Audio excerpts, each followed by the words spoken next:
Hello, everyone. Thank you so much for joining me on this lovely day. I will be talking about making recipes work for you. So basically, we're going to just practice using recipes as frameworks. So then you can substitute your own favorite ingredients or whatever ingredients you have on hand into the recipe you're following. Again, my name is Tori. This is episode 6 of the 8-episode series with Cooking Matters. And we will be making a recipe together and then kind of having a discussion afterwards. So the theme, again, is making recipes work for you. We're going to practice using recipe frameworks, discuss how to substitute ingredients in recipes, and share meal ideas that allow each family member to choose the toppings or ingredients they enjoy. So let's get cooking. So what we're gonna make today is a spicy white bean dip. You can screenshot this recipe, or you can find it in the recipe booklet that's also attached to these videos. And we're gonna just go ahead and get started. And again, you can substitute whatever beans or spices or oil you have on hand. Again, this is just a guide. It's just a framework. So feel free to replace whatever you have on hand or whatever you like better than maybe something that's listed in these ingredients. So again, I just want to note you can follow along with me, pause this recording and get all your things together, or just follow along as I cook. So I'm going to stop sharing and I'm going to get everything ready to go. So I've already kind of prepped some of these ingredients. So you can see the first 3 steps are peel and mince garlic. I actually have already pre-minced garlic, so that's what I'll be using. And then drain and rinse the beans. That has already been done. And then rinse and chop parsley. So because we're putting it in a blender, I didn't chop it that much. I just kind of chopped it off the stem. So there we have it. And then we're going to be mixing everything in this blender bottle. So it'll be really easy. We just mix it up and then blend it. So it's super simple and should be really fun. So we're going to add the garlic. So it says 2 cloves. And if you have ever used one of these, just pre-chopped garlic, it saves so much time. So that's what I really like to use. And it tastes the same as garlic. It's great. So on the side here, it says half a teaspoon equals 1 clove of garlic. So we're just going to use 1 teaspoon for this garlic.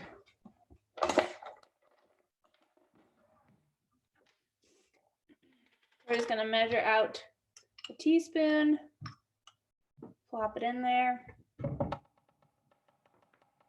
And there we have the garlic step, which is the best because it's already prepped for us.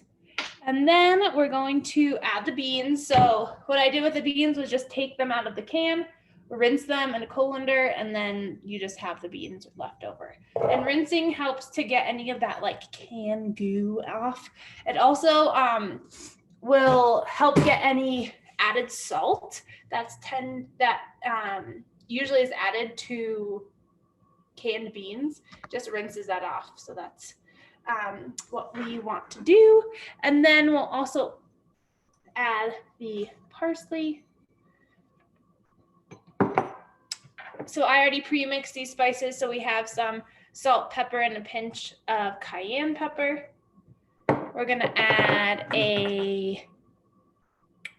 how much oil? A tablespoon. So I just have olive oil on hand. So that's what I'm using. You can use any oil you have. So we're going to use a tablespoon of this.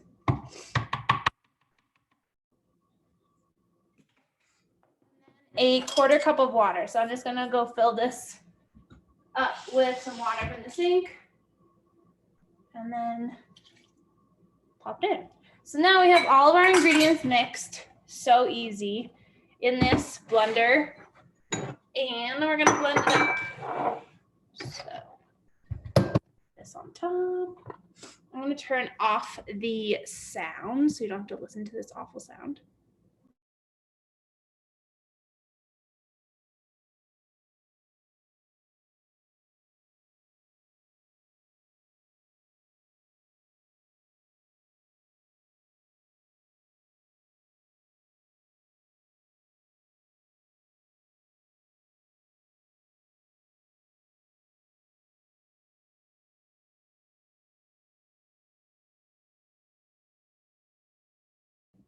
So it looks like my mix is a little too thick, which may happen to you. If it does, just add a little bit more water. So I'm gonna just add another like half of the quarter cup and see if that helps.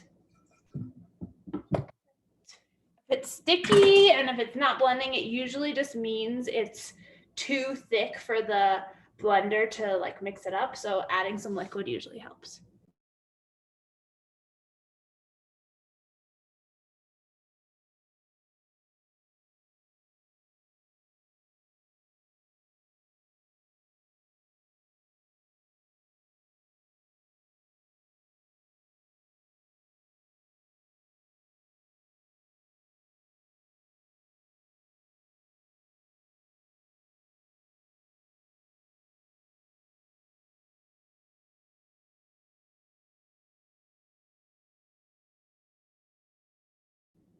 All right, so with the water addition, it mixed up really nicely.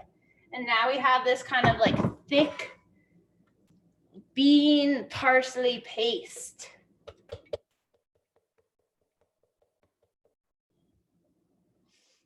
Smells so good.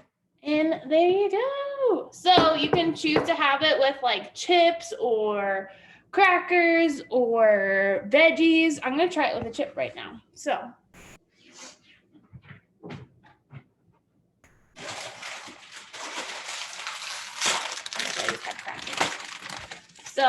just gonna take this cracker and dip it in. So good. So that would be a good thing to use with veggies, with chips, crackers, really anything that you want to use as the vessel to dip. So again, you can substitute whatever you have on hand. If your kids don't like garlic, you can season it with other spices. Just put in a little more parsley or add cilantro or just add a little bit of dill or rosemary or basil. So you can really make it your own. And say you don't have white beans on hand, give it a try with black beans or whatever you have, kidney beans. As long as you're using like the base of the beans and the oil and the spices, should come out just fine. So let's have a little bit of a discussion here.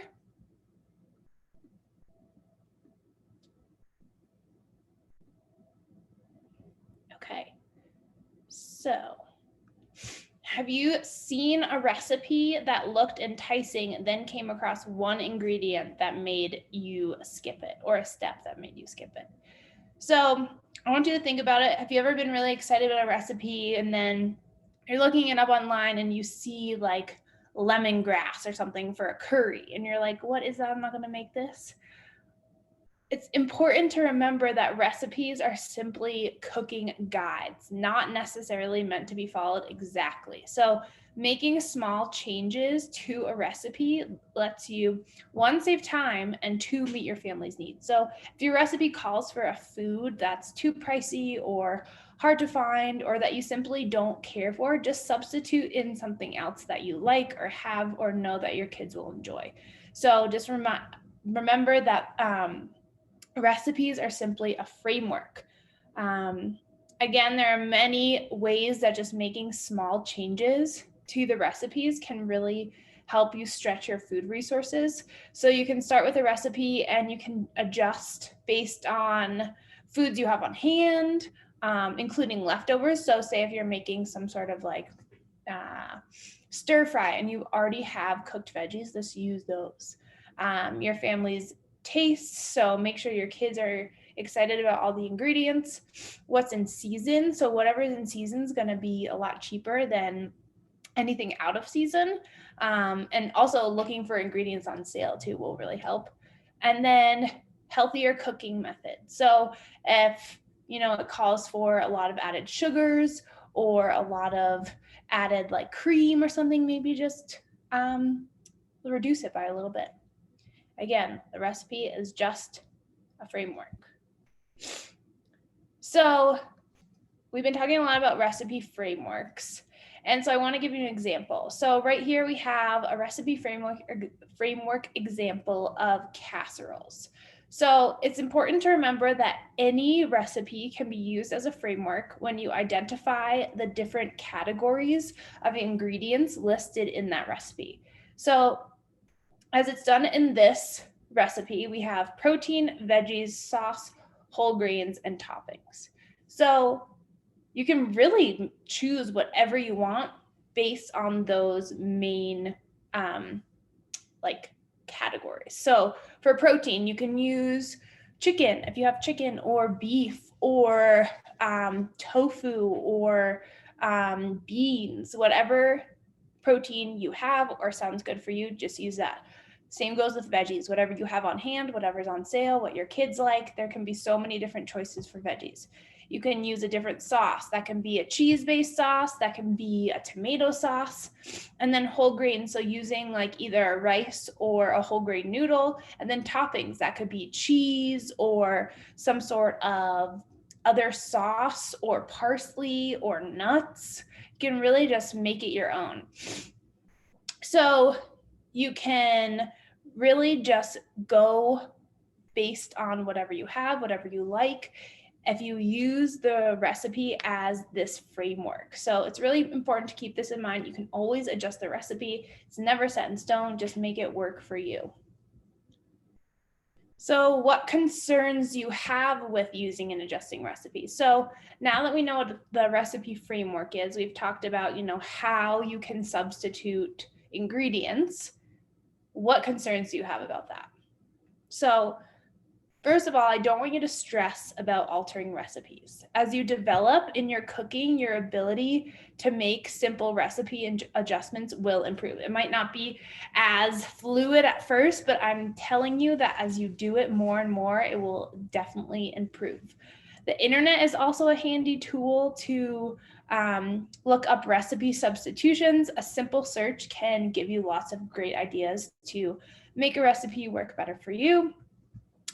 Also, a single meal can actually allow family members with different needs or tastes to modify at the table. So, for example, you can serve sauces and other toppings on the side. So say if one of your kids doesn't like sauce, one of them does, they can kind of make it their own by adding sauce if they want to or not. Same goes with cheese. You can also make an assembly line for wraps, tacos, or other meals. So you set up all the ingredients on the table, and then they just go with their taco shell or burrito shell and just put in what ingredients they like. So that way you can make all the ingredients, and then your kids and you can choose what you want to include in your own burrito or taco. And then you can create individual servings. For example, you can divide pizza doughs into individual portions and have kids decorate their own pizzas before they're cooked. It's the same amount of dough, same amount of topping, same amount of cooking time. It just lets them kind of make their own pizza with the toppings that they choose. And then you can also place spice blends on the table to allow eaters to spice their own meals according to their tastes. And then make sure there's at least one thing that everyone at the table will like. So getting kids involved in the meal planning can really help with this. So if you're planning out the meal together, you have the kids kind of give their ideas. So I think we've talked about this in a previous episode. But basically like going through the calendar, making like Taco Tuesday or things that they're excited about, they'll be more excited to eat those foods that night. So just overall, some tips to make recipes work for you. So we've already talked a lot about these ideas. We're just bringing it all together. So number one, start small and make changes that will work better for your family and your budget. Number two, it's okay to start with an idea instead of an exact recipe. Number three, keep practicing. As you get more confident, you will get better at making recipe adjustments. And lastly, number 4, try simple meals that allow kids or other picky eaters to choose their own toppings or ingredients. So remember that setbacks will happen. It's okay. It's not all or nothing. So I want you to try to set a goal and try to incorporate one of these 4 tips into your recipe or meal planning this week. That can be just starting with a simple recipe adjustment, or doing something more elaborate like planning a meal with all the different toppings laid out and have your kids choose what they want to include in their own meal. So try to do that this week. I think you'll see a lot of benefit from it. It makes your job easier. It makes everything just more smoothly if you don't have to rush out to the store for the last minute thing, and you just learn how to substitute something with you already have.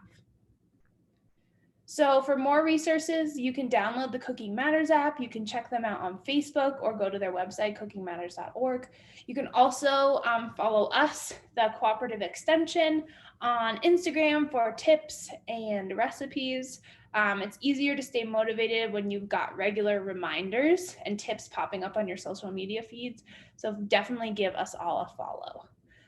Thank you so much. There is a survey attached to this or on the website that you found these links at. So if you could fill that out, that'd be great. It allows us to keep providing free content, and then it can help improve that content as well. So thank you so much. Reminder, this is just one episode of our 8-episode series. So if you haven't watched the other episodes, feel free to check those out. Thanks so much.